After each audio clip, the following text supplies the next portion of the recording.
Yo, what's popping out, my risk takers out there? I am Ace Torn. So, you're someone that's trying to attempt to do something, but you are nervous. You're super nervous, and it's holding you back. Like you can't even make no move because you're so nervous. Check this out. In this video, I'm gonna help you overcome nervousness. Yo, so nervousness got you stuck. It got you by the ass, and you can't do nothing about it. And you're trying to overcome this. First and foremost, I just want to let you know. Being nervous is okay. It's okay because all that shows is that you want to show up and you want to do your best. You want to perform at your best. So that's a good thing because if you wasn't nervous for real, that just means that you may not really care about it. So you may not be all into it like that. Prime example, if you're a stand-up comedian, you're a DJ, or if you're an artist and you're about to, get on stage and you're about to perform, but you're nervous and you just want to do good, that's a good sign. And one thing about being nervous, the only way you can break that nervousness is taking action. Let's just say, for example, you're nervous and it's stopping you from attempting to do whatever you're trying to do.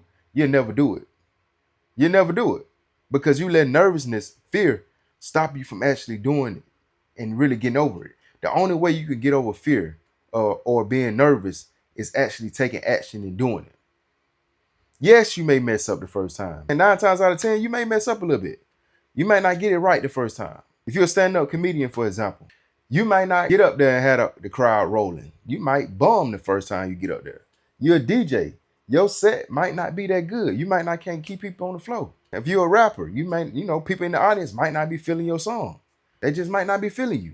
That's cool though, because guess what? That gives you a chance to get better at what you're doing. That's all that means. Because a lot of times we know exactly what we want to do. We know exactly what we should be doing, but we're not doing it. You know what I'm saying? We're not doing it. I take me for example. I ain't gonna lie. I'm supposed to be speaking a whole lot more than I do. I really do. But sometimes I get stuck in my head. And I had this shit bad last year. I get stuck in my head sometimes. And one thing that'll mess you up, social media. If you compare yourself on social media and you keep on looking at what everybody else is doing, it's going to contaminate your mind. It's going to mess up your train of thought, and it's going to throw you off track. When you're about to get ready to attempt something, you're about to get ready to do something that may change your life or move the needle in your life, you really got to isolate yourself. You got to get away from a lot of distractions. And basically, a distraction is anything that's not moving the needle in your life, it's a distraction. I don't give a damn what it is. If it's not pushing you forward, it is a distraction. And that shit will hold you back for years. And that's one thing that you don't want to live with is regret, man. You don't want to get to a certain age and regret that you should have did something or you wish you could have did it. Now it's never too late. I'm a big advocate of it's never too late because it's not, depending on what it is. We got to be logical now. You know what I'm saying? You trying to goddamn go to the NFL at the age of 40 or 50 now, let's be real. Let's just be logical. We being logical now. Some people just take the shit too far. When I say it ain't never too late, yes, it's never too late, but damn, you still gotta use your brain. You still gotta use common sense. Some stuff is you just too late on. It ain't gonna never happen. Not in this lifetime. It won't. But maybe the next lifetime. But what I'm saying is, if it ain't nothing too outrageous, a lot of stuff you can still do right now. It don't matter how old you are. You still can do it. Do it now. If it's on your mind right now, take action. You know what I'm saying? Take the risk. If it's on your mind right now, start doing it. Whatever it is. You might not have the money for it right now. You might not have everything you need right now. But you do got something that you can start with. So don't try to get everything together and then start because you'll never start. Use what you got right now to get started. And the person who I'm talking to right now, it's a reason why you watching this video. It's a reason why you connecting, you locked in with me right now, because this video is literally made for you. It's time for you to take action. Straight up. It's time for you to take the risk. You know what I'm saying? And really bet on yourself. Because when you do this, you're going to feel fulfilled. You're going to feel like, now I'm on the right track. Now I'm moving. Even if you mess up, I'm being real. Even if you mess up, you're going to feel like, damn, I feel like I'm going somewhere now. I feel like my life is moving. Even if you messed up. You know what I'm saying? Prime example, I never forget this day. At the radio station, I had just got on. I think it was my fifth month at the radio station. And they threw me in an interview. Now, this interview wasn't just no any type of interview. Like this was a big boy interview, like big time interview. I wasn't prepared for it. But my manager at the time at the radio station, they wanted to see was I was gonna either sink or swim by doing that interview. And I had an interview with Big Rob, who played with Kobe Bryant with the Lakers. He got 7 rings too. Now, you have to understand something. This is my first big interview. I'm talking about like real interview. Long story short, I was going to an event. My manager called me. She said, Ace, how far are you? I said, I'm about 15 minutes. She was like, okay, good. Because you're going to interview Big Rob. I said, Big Rob? Big Rob who? She was like, Big Rob, played for the Lakers, who played with Kobe Bryant. They downtown, they went on you. I said, in my head, like, oh shit. I'm about to goddamn really do this. I'm like, I told her I'm not even prepared. I ain't got no questions set up in that. She was like, I believe in you. Go do it. You got this. And she hung up the phone. I said, God damn. So I'm nervous as hell. I'm riding down the highway. I'm nervous as hell because I don't know what to ask. I don't know his background. I don't know his history. I don't know nothing about nothing. All I know, he played with Kobe Bryant with the Lakers. That's all I know.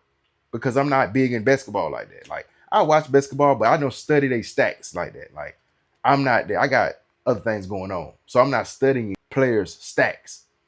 So I just went what I knew. And that was, I took a deep breath. I always do my breathing techniques before I do any interview.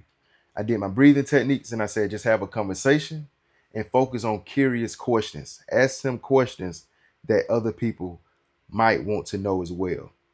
Those 3 things helped me out tremendously. By doing those 3 things, that's what got me through that interview. The interview was like, I think 10, 15 minutes long. That shit felt like 2 hours. I was nervous as hell. That shit felt like 2 hours, boy.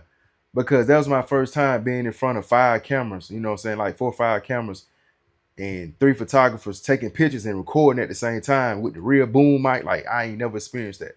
That was really my introduction to radio. And I was like, damn, this shit crazy. This the real deal. You know what I'm saying? This shit is real. So after the interview, you know, so everything went good.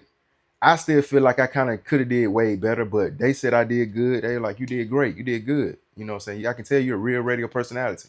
Man, I got back to the radio station. I said, man, you can't do that again. Like, you got to let me know. Like, that shit was serious. I was like, you got to give me a heads up next time. And she was like, Ace, in this business, in this industry, you never know what's to come. You know what I'm saying? So you got to be prepared at all times. You got to be on your A game at all times. But she was like, I know now that I can put you in situations to where it's a lot of pressure and you will pass. So that was my introduction to radio. End up passing the test. To say that, to say this, you just got to do it when you're not ready. You got to do it rough, rugged, unpolished. The only way you will get better at doing whatever you are doing is messing up. If you never fuck up, how you going to get better at what you're doing? It's impossible to get better at what you're doing if you never mess up. At some point, you got to mess up somewhere so you know what to focus more on. You know what I'm saying? That's the only way you would get better. You know, a lot of people sit back in life and they just watch people just win. They watch everybody around them just win.